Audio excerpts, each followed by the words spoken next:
Bernard de Mandeville, el panal descontento o bien los bribones que se hicieron honestos, en La fábula de las abejas. Un gran panal lleno de abejas que vivían en el lujo y las comodidades, tan famoso por leyes y por armas, como fecundo en grandes y precoces enjambres, era, a los ojos vista, el gran vivero de la ciencia y de la industria. Nunca hubo abejas con mejor gobierno, mayor veleidad o menor complacencia. No eran esclavas de tirano, ni las gobernaban las mudables democracias, sino reyes, que nunca erraban, porque su poder estaba limitado por las leyes. Aquellos insectos vivían como los hombres y hacían en pequeño lo mismo que nosotros. Hacían todo aquello que se hace en la ciudad y lo que incumbe a la espada y a la toga, si bien sus obras ingeniosas, por la graciedad de sus miembros diminutos, pasaban inadvertidas a los ojos humanos. No hay, sin embargo, máquinas, obreros, naves y castillos, armas y artesanos, arte, ciencia, talleres o instrumentos que no tuvieran allí su equivalente. Y como su lenguaje nos es desconocido, debemos llamarlo como llamamos a los nuestros. Aun admitiendo, entre otras cosas, que no tuvieran dados, tenían con todo reyes, y los reyes tenían guardia. De ahí podemos justamente concluir que tenían algún juego, a menos que encontremos un regimiento de soldados que no jueguen a nada. Grandes multitudes abarrotaban el fecundo panal, y estas multitudes lo hacían prosperar. Millones, en efecto, se esforzaban por satisfacer mutuamente su codicia y vanidad, mientras que otros millones se dedicaban a destruir sus propias obras. Proveían a la mitad del universo, pero tenían más trabajo que trabajadores. Unos, con grandes capitales y poco esfuerzo, se lanzaban a negocios de enormes ganancias. Otros estaban condenados a la hoz y a la azada, y a otros oficios duros y laboriosos, en los que miserables voluntarios sudan día tras día y consumen su cuerpo y su energía para poder comer. Otros, en cambio, se dedicaban a menesteres en los que pocos empiezan como aprendices, que no requieren más capital que la desvergüenza y se pueden establecer sin un céntimo. Son estafadores, parásitos, rufianes, jugadores, ladrones, falsificadores, charlatanes, adivinos, y todos aquellos que, por enemistad con el trabajo honesto, astutamente se apropian en beneficio propio de las fatigas del prójimo, bonachón e ingenuo. A esto se le llamaban bribones, pero, prescindiendo del nombre, los serios e industriosos eran iguales a ellos. Todos los comercios y los cargos tenían algún truco. Ninguna profesión carecía de engaño.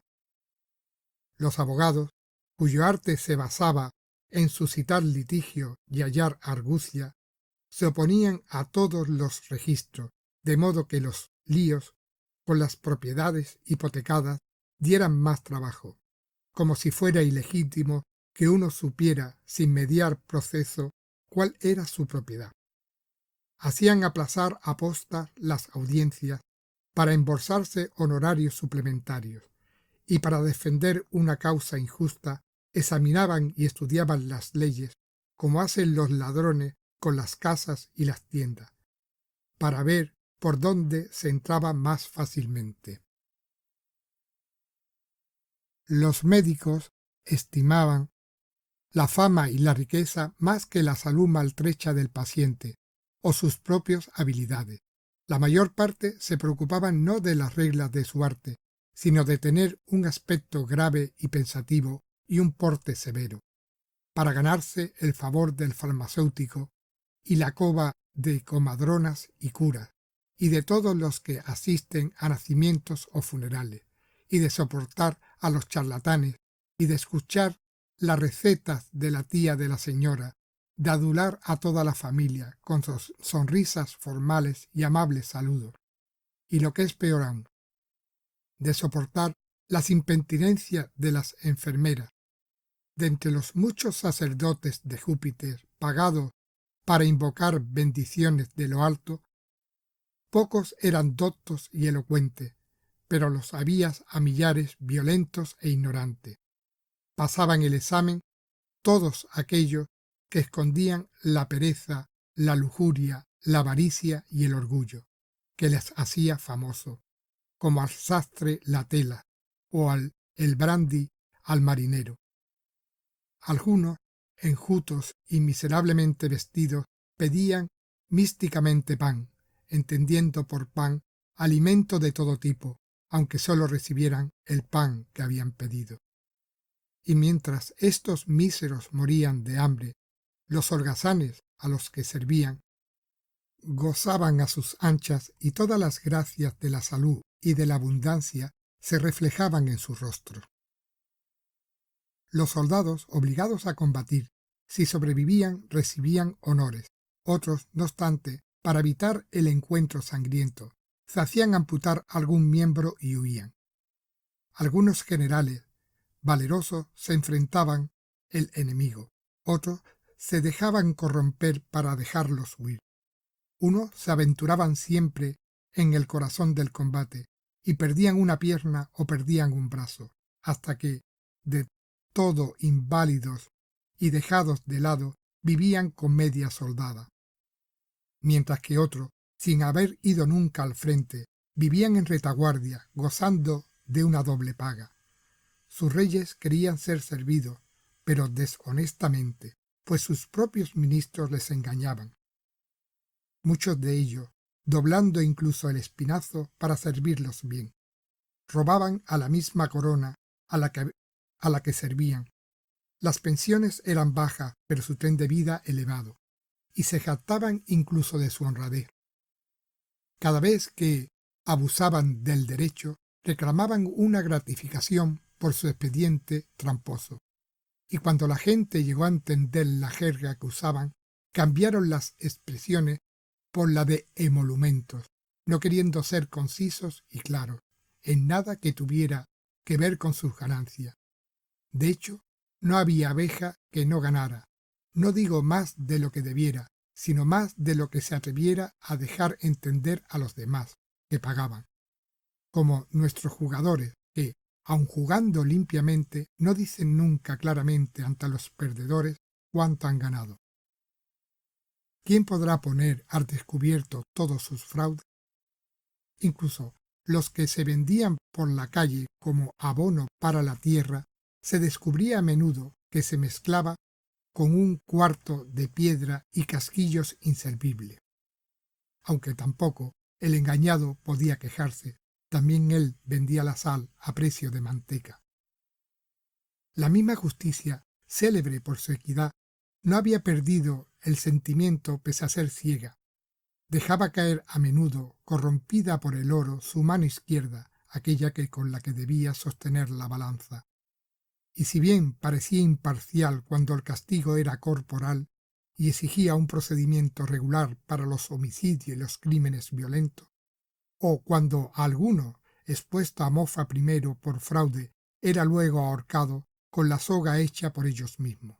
Sin embargo, se creía que aquella espada con la que iba armada sólo se alzaba contra los desesperados y los pobres, que llevados por la necesidad eran colgados del árbol infame, no por delitos que mereciesen ese destino, sino para dar seguridad al rico y al grande. Y así era como cada parte estaba llena de vicio, pero el todo, no obstante, era un paraíso. Aduladas en la paz y temidas en la guerra, eran estimadas por los extranjeros y pródigas en riqueza y vida. Valían en conjunto tanto como todas las demás colmenas. Tales eran las bendiciones de aquel estado. Sus delitos contribuían a hacerle grandes, y la virtud, que de la política había aprendido 1000 trucos astutos, gracias a su feliz influencia había trabado amistad con el vicio, y desde entonces incluso los más bribones de la multitud, algo hacían en pro del bien común. Aquí el arte de la política, que dirigía un todo, cuyas partes se quejaban, ese arte que, como la armonía en la música, hacía concordar la discordia en el conjunto. Las partes directamente opuestas se ayudaban mutuamente, como por despecho, y la templanza y la sobriedad estaban al servicio de la ebriedad y la glotonería. La raíz de los males, la avaricia, vicio perverso, mezquino y pernicioso, era esclava de la prodigalidad, el noble pecado, mientras que el lujo daba trabajo a 1.000.000 de pobres y el odioso orgullo a otro 1.000.000. Hasta la envidia y la vanidad estaban al servicio de la industria.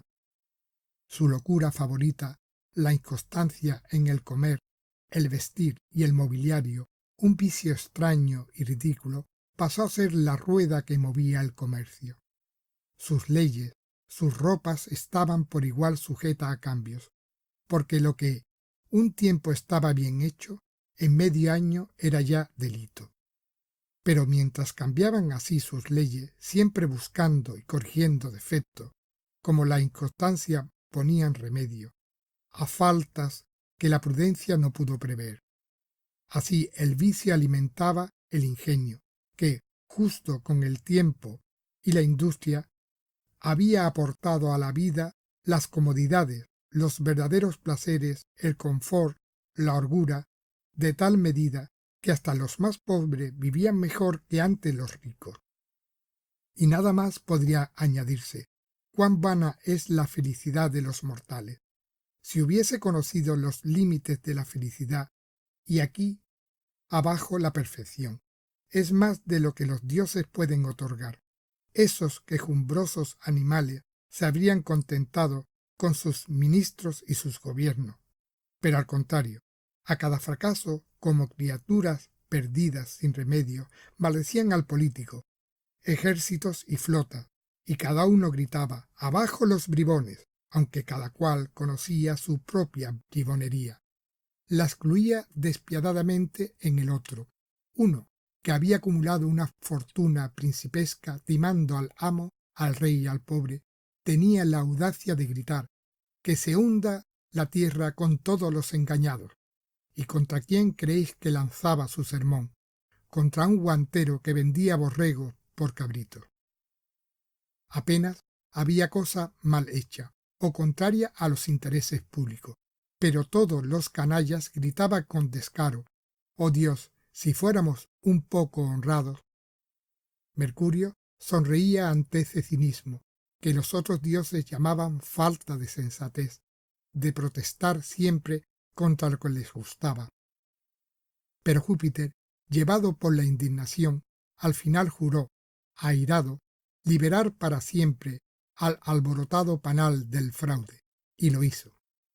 En este mismo momento desaparece el fraude, y la honradez llena todos los corazones, y les muestra allí, en el árbol del conocimiento, sus propios delitos que miran con vergüenza, y que ahora confiesan en silencio, sonrojándose por su fealdad, como niños que quisieran esconder su culpa, y el rubor traicionara sus pensamientos, imaginando, cuando alguien los mira, que los demás pueden ver lo que ellos han hecho.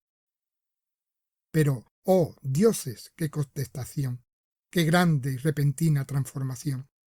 En media hora, en toda la nación, la libra de carne ha bajado un penique. La hipocresía enmascarada ha abandonado al estadista y al villano. Y algunos, conocidos bajo su falso aspecto, parecen desconocidos bajo el suyo propio.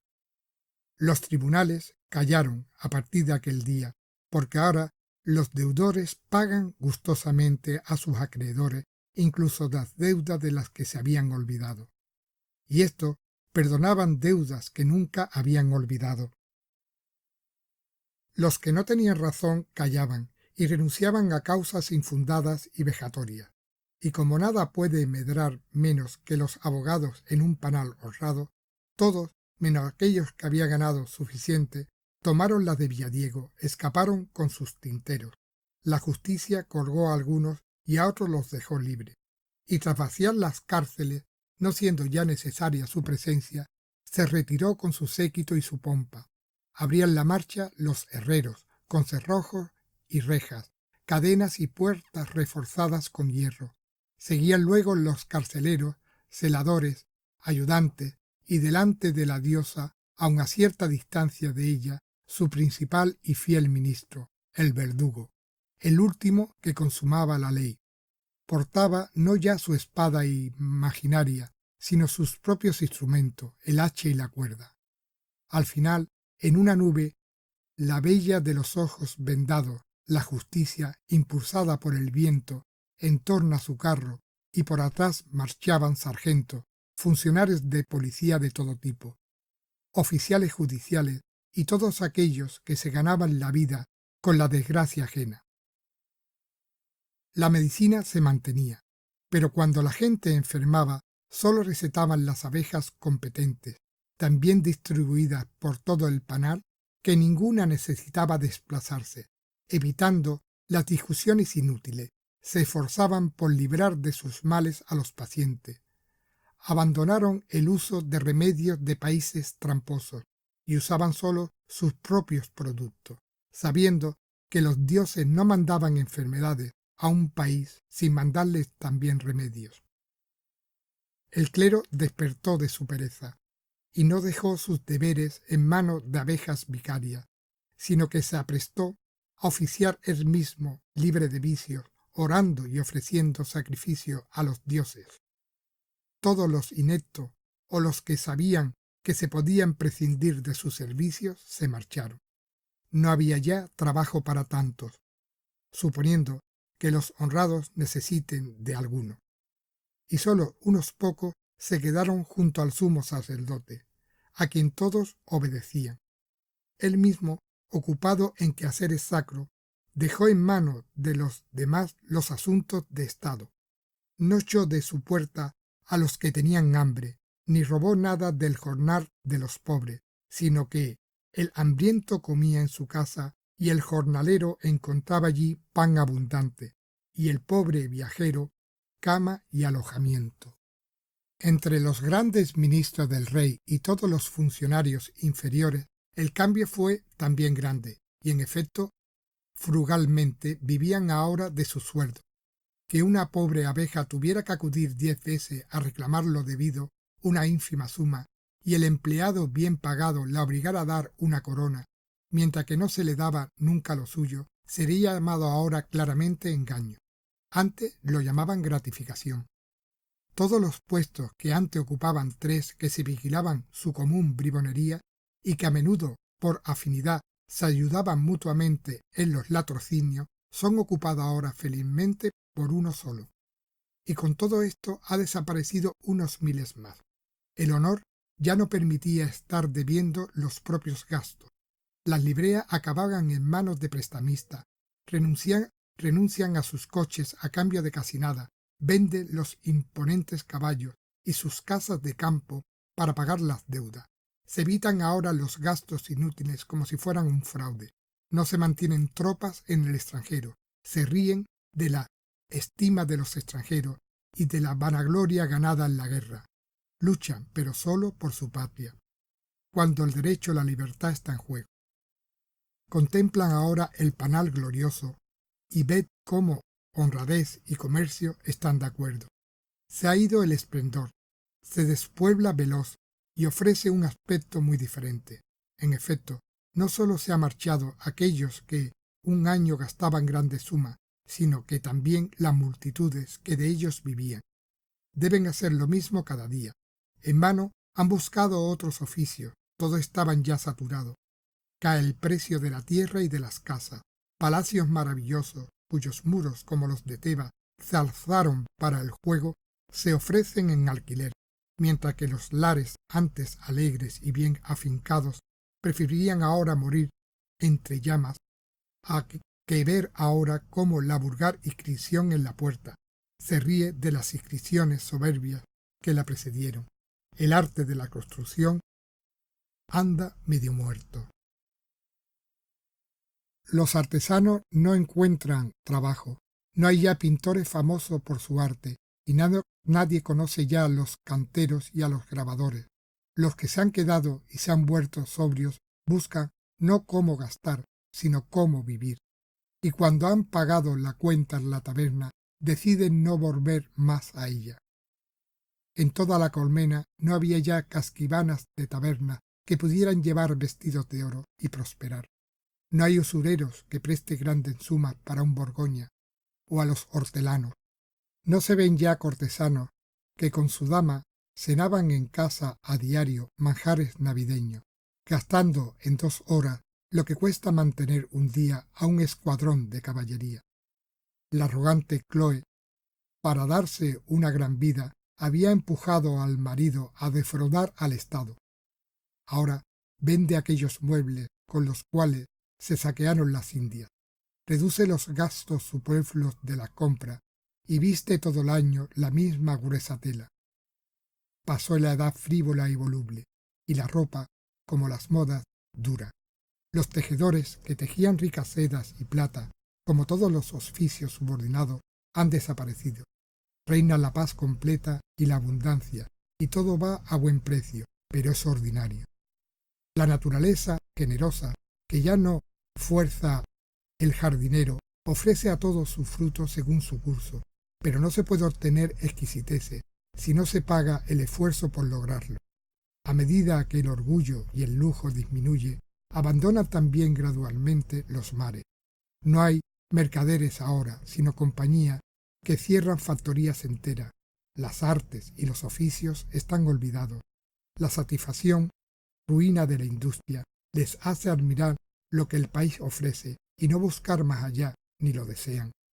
Quedan tan pocas abejas en aquella gran colonia que no pueden defenderse ni la 100ª parte contra los asaltos de tantos enemigos. Se enfrentan, sin embargo, con valor, hasta que encuentran un refugio seguro, y allí resisten o mueren. No había mercenarios en su ejército, pero como se baten con bravura y en persona, su integridad y su coraje se vieron por fin premiados con la victoria. Triunfaron, pero no sin pérdida, porque las abejas cayeron a millares, curtidas por la fatiga y el ejercicio. Consideraron que hasta el descanso era un vicio. Y esto aumentó a tal punto su templanza que, para evitar exceso, volaron hacia el hueco de un árbol viejo, satisfecha y honesta. Moraleja: dejar los lamentos. Solo los tontos pretenden que un gran panal sea un panal honrado. Gozad de las comodidades del mundo, cobrar fama en la guerra y, aún más, vivir en la holgura, sin grandes vicios, es inútil, utopía de nuestra cabeza. Es necesario que exista el fraude, el lujo y el orgullo, mientras recibamos sus frutos. El hambre es una plaga terrible, sin duda, pero ¿quién digiere y prospera sin ella? ¿No debemos el vino a la maltrecha vid retorcida y seca? Si se la deja crecer sin cuidar de sus brotes, ahoga a las otras plantas y solo sirve como leña. En cambio, nos alegra con su noble fruto si se podan los sarmientos y se la ata. También el vicio se torna beneficioso cuando la justicia lo corta y lo contiene. Aún más, si un pueblo quiere ser grande, el vicio lo necesita tanto el Estado como el hambre para hacerles comer. Con solo la virtud no pueden las naciones vivir en el esplendor. Quien quiera volver de nuevo a una edad de oro ha de estar tan dispuesto a vivir de las bellotas como de la honradez. El panal descontento, o bien los bribones que se hicieron honestos, de la fábula de las abejas, 1705.